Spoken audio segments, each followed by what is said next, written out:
I actually met Pete through Cub Scouts. We met when we were about 5 or 6 years old. Greg's the new guy. We met when we were 11 on the first day of school. And we started making music when we were about 12 or 13.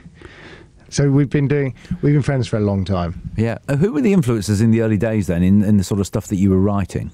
Well, you couldn't tell who our influences were in the early stuff we were writing. And if we said any band name now, they'd probably be hugely insulted. But it took us a long time to get good, I think, and to learn the craft of writing and playing live. But our influences for scouting were like great British bands like the Beatles and Madness, the Kinks, ELO, Oasis, Blur. They were, Oasis and Blur were huge when we were at school, and everybody wanted to be in a band, and we kind of saw it as potentially our only way of ever getting a girlfriend because we were so hopeless at sport. And many years later, it worked. You two went to university. Where did you go, by the way? I went to Queen Mary's in London. Mm-hmm.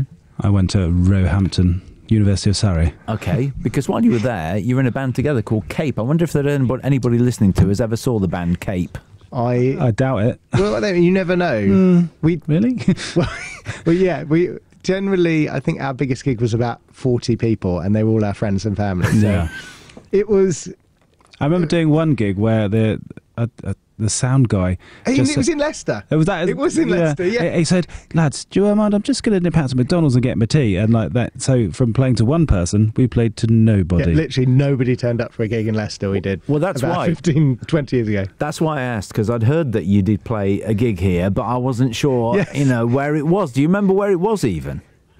It was upstairs somewhere. It was quite a tiny little venue. Was it upstairs at the Western? Yes, it was the Western, I'm pretty sure. Wow. That rings a bell. Wow. Very distant bell. Funnily enough, we never got invited back. No, we sacked. Well, if you look behind you now, that sound guy is just coming back into the studio with his McDonald's. Run away!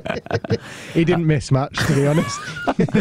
I guess Glastonbury was key for you. Not headlining, but being picked out as an unsigned band, weren't you? It was. Yes. It really started everything for us. It was the first demo we'd done as Scouting for Girls, because we stopped doing Cape and the rock stuff, and we started doing more pop, sort of indie, sort of more that sort of influenced area of music. And the first demo we did, we got put forward for the Glastonbury Unsigned competition. The guy who was running it just loved it and put us forward for the final, and the judges said yes. And so we played our first ever gig in front of Michael Eavis, and at the Glastonbury Unsigned final, we were absolutely hopeless because we'd never played live together before with these songs.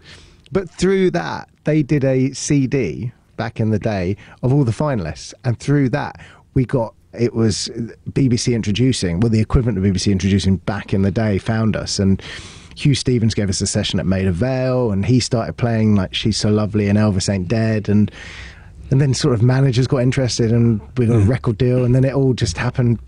After like 12 years of trying to get a deal, everything just really happened quickly. From that first album, the way you approach this one, The Trouble with Boys, is it a different process now? Do you think you've grown up? There's a link to a song coming there. A lot of the album is about how we haven't grown up, I think. and I think pretty much how we love it just as much as we ever did. And we've grown up. We were lucky enough to write that song with James Blunt. And I was saying to him, I was at one of his first ever gigs when he played Glastonbury. And we looked at how long ago that was. And we were both just, he just had kids and I've got kids. And we were just talking about how quickly time goes by. And and a lot of the album is about kind of dealing with the fact that you still think in your head that you're 21, but you have a mortgage and kids to take to school, and you've got to do the school run and empty the dishwasher. And you've got such a thing about emptying the dishwasher. I hate emptying the dishwasher. It's just non-stop. Do you hate it more than loading the dishwasher? I don't know. I just seem to be doing endlessly both. I just think I should just wash them up rock and and then roll, it's done. man. Yeah. You see, this is what I mean. Thanks so much for listening to this video. If you enjoyed it, please click on the like button. Make sure you ring that notification bell to be informed of any future videos. And above all, if you possibly can, please subscribe to the channel. Thank you.